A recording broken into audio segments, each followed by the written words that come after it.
Nitin Raheja also joining us this afternoon.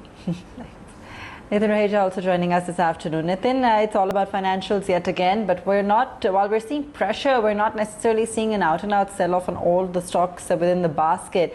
We were also just speaking with Pramod Bhasin on news of a possible merger, a LOI that's been submitted for a merger with LVB. So continuing to also see some amount of deal buzz in the space. He clearly said LVB, on the liability side, would definitely make it attractive for them to go through with this merger.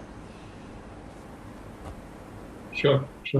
And I think, that is probably going to be the trend. I mean, if this crisis has actually shown up, a lot of NBFCs are probably having to relook their model. And there have been NBFCs who have talked about otherwise entering into relationships with banks and becoming sourcing partners for them for new business. And, let the bank, do the actual lending and so on and so forth. So not surprising if you have some very well-run NBFCs who actually, in fact, go and offer that to banks on the contrary, that, who have not been so far great at sourcing or, even assessing loan quality. So I think you will probably hear more and more of this. Consolidation in this sector, unfortunately, while this sector is yet underpenetrated and can accommodate many more, these crises will often see consolidation and probably see the big getting bigger as such.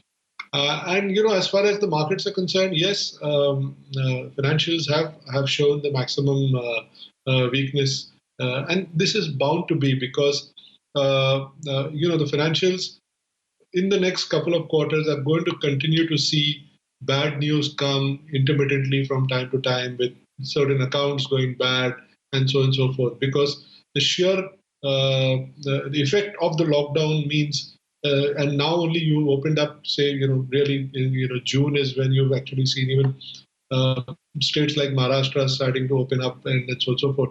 So you're going to see the full impact of this shutdown manifest over the next 2-3 months. So banking and financials will continue to be choppy and volatile and will face pressure intermittently.